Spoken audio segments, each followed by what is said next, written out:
at the same time in a kid's way. Definitely. And I'm going to make the weekly They Might Be Giants reference. Oh, wow. That's usually my job. I'm shocked. This is my shocked face. This is a much better version than They Might Be Giants alphabet song where they talk about the missing letter. Elemento? This is a much better... No, they have a song called The Missing Letter. And it's just one. It's not that good. This, I think, is a much better song. Well, wow. So that's... I don't think I've heard that one. I mean, I believe you because I like this song a lot. And, They Might Be Giants are a wonderful band. They're one of my favorites. But not everything they write can be perfect. So I'm willing to believe you. As I feel like Ghostbusters. We're ready to believe you. When you said that, I thought you were talking about Elemento, which makes me laugh every time. Because when I was a kid, I thought Elemento was one letter. H-I-J-K, Elemento P. It sounds like it, right, yes. Because you say it so fast in the song. That song is like Elemento, 4 letters, Elemento, not one. Even that song, as funny as it is, it's probably not as good a song as this. So, I still say that they have the greatest children's song ever written, which is The Sun is a Massive Incandescent Gas. But this is a darn good song, and I really dig it. Sorry, Michelle, were you going to say something? Didn't mean to trample you. Well, it has nothing to do with anything except hearing things differently, like Elemento, like that sounds like one letter.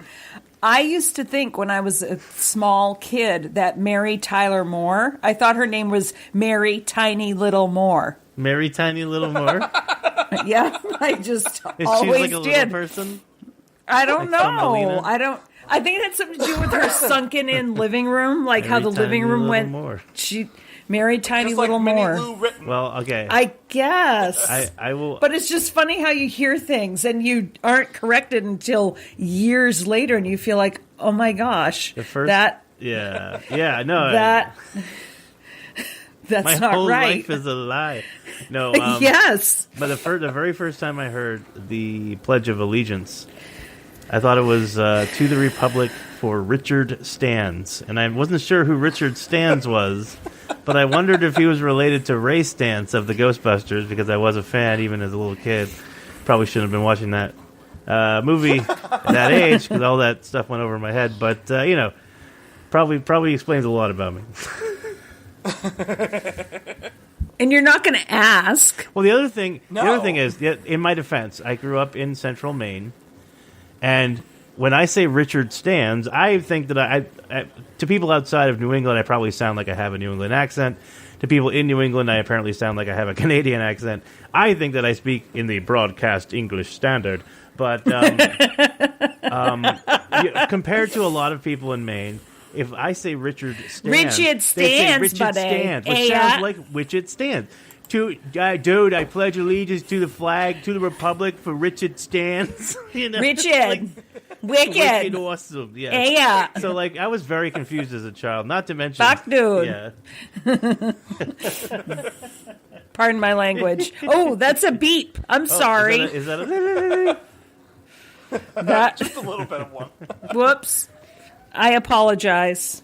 So, the music on this song... The only thing that I would change on this song, what doesn't make it thoroughly BNL to me, is the music. It's very, very simplistic. The synth, the looping drums. It sounds like a kid's song. It sounds like a kid's song. Yeah. I'm going to give them a little bit of a go on that one, though, because the zany sounds and the sound of the synth kind of makes it more of a fun kid's song. Mm-hmm. And they have enough BNL-type sounding music on the rest of the album that I think they're like, let's try something different. Let's go in a different direction with this song. The whole point of this album is how many different things can we reach out there and do on one kid's album, and how many different types of music can we throw in there. So I think this is them trying to do something different than they would typically do. Yeah, I mean, it is what it is. At the end of the day, I agree. I would like...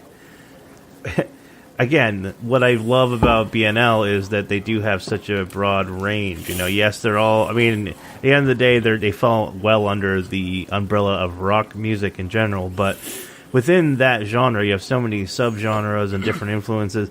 And I don't think I've ever heard them do a death metal song per se. But I do think they have a pretty wide spread to cover most kind of like basic rock to alternative rock, blues rock, jazz, fusion.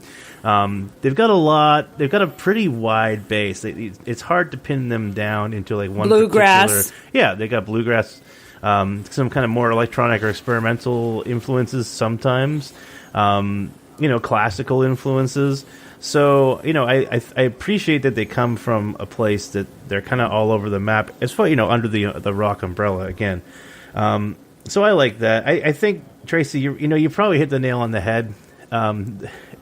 It's simple and it works. But when I was doing the bass slide earlier, we were kind of nodding our heads. It's fun, but it is kind of plodding and simple. And I think that's probably why. And I hate to be maybe I'm not the wet rag, but something tells me I am.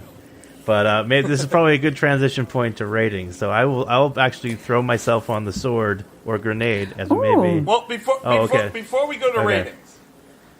I have to say that I learned words right. out of this song. That's right. Okay, what did you learn? So, first of all, I did not know the word cat. Cat with a Q. I did not either. Cat with a Q. And I have won several Scrabble games since then using thanks cat to this song. Ooh. It is a wonderful Scrabble word, and Ed is absolutely correct. Get rid of that Q without having to have a U as well. Exactly. I also didn't know the word phone, as in the German word for a warm, dry, blowing wind. And now specifically it was created for when it comes over the Alps into Switzerland. It's a very specific word. It's a very specific word, although it's meant to be any kind of leeward type wind. Okay. But I'd never heard that word. Now the word that they say, Ngoma, well, they say Ngomo. Ngomo. But the only way to pronounce it is Ngoma. And it's an A at the end. At least that's what I think he's trying to reach for. And it's an East African kind of drum.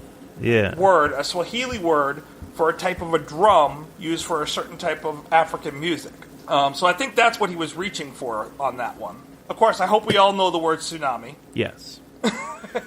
Especially over the last few years. Yes. If you don't know the word tsunami already. This was written before that horrible tsunami in the 2011 one. Yeah, that was Fukushima. We're still feeling the effects of that. Well, unfortunately, they're going to get more and more common. I don't want to get. It's sad that I have to say that's a political topic. I don't want to get political. I don't want to get factual here and talk about the fact that the Earth is getting warmer. But it's sad that pollution and man-made damage is political. Yeah, it's bullshit. To me, it shouldn't be a political. Well, thank you. That's another yodel. That's thank two you. in one song. There you go. Sorry. She said it, so I didn't have to. There's fire shooting out of my eyes, people. Just know this. Flames on the side of my face. Exactly. That leads us to the next word, raison blanc. Yes. Which is a French word meaning likelihood, used in theater, meaning that you need to be believable in your actions. So even though Michelle was stabbing us with eye daggers, she really wasn't throwing flames at us there. If I could shoot fire out of my eyes or my hands, I totally would. If that is a skill I could Wouldn't we gain. all? I would totally. We'd be like the Human Torch. Yes. Jeez. I'd rather fly, personally. Human Torch can fly. See, I think that is bullshit. Okay, look, he may be able to burn things, but how the hell can turning yourself into he burns human the flame? oxygen around him so quickly that it acts as thrust. Exactly. I say it's like a jet anybody propulsion. near him would probably burn up as well if that were true. But it's a comic book. What do you want? How does he breathe? Okay, like I don't want to. We could do a whole episode on. It's a whole books. other podcast. But I will. That will be our next podcast. I will say this is one thing I always like to talk about because you're like, well, that's BS. The How can he science have of this superheroes. power and that power? If you know Deadpool, I love Deadpool because Deadpool is that kid on the playground who was like, well, I have Wolverine's powers plus Superman's powers plus all of Batman's stuff plus he's a ninja. It's like. Okay, whatever.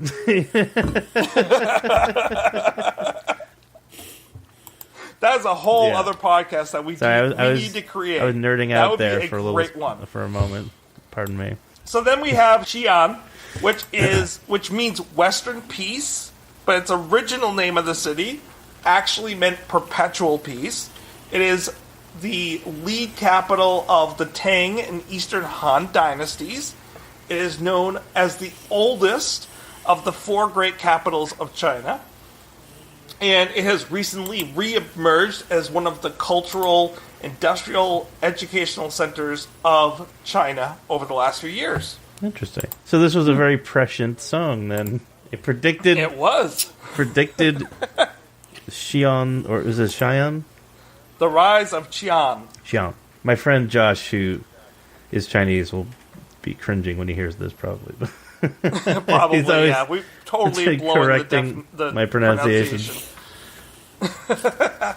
I'm pronunciating that wrong. Well, because I know like a little tiny bit of Japanese, and they stole some stuff from Chinese, but it's all pronounced differently, so I'm always massacring that stuff.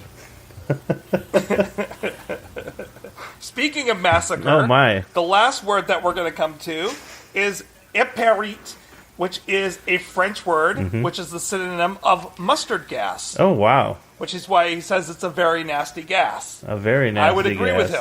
I would agree, yeah. Wow. And then, of course, we have ZZ Top.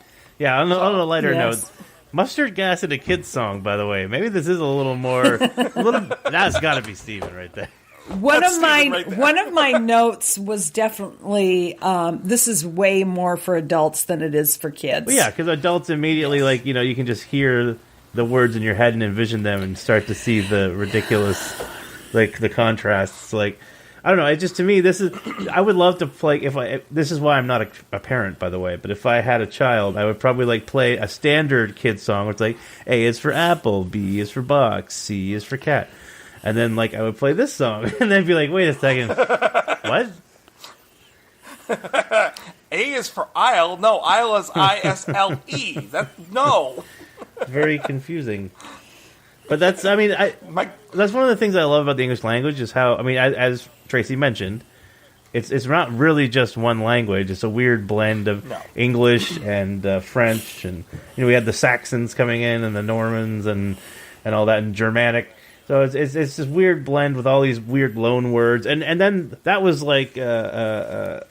exacerbated by the class divide, which is why you have cow, the farmer says, but then the noble who eats it calls it beef and stuff like that. So really fascinating stuff, and it just creates all these weird idiosyncrasies, and it makes the English language an extremely interesting one. So I love anything that explores that, and this song is no exception.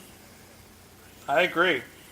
So now that I've gotten over our wonderful examination of all the words that Ed didn't tell us about, why don't we now go to the ratings, if that's all right? Yeah. Okay. So I chose vocab words as our rating system. Good idea. Nice.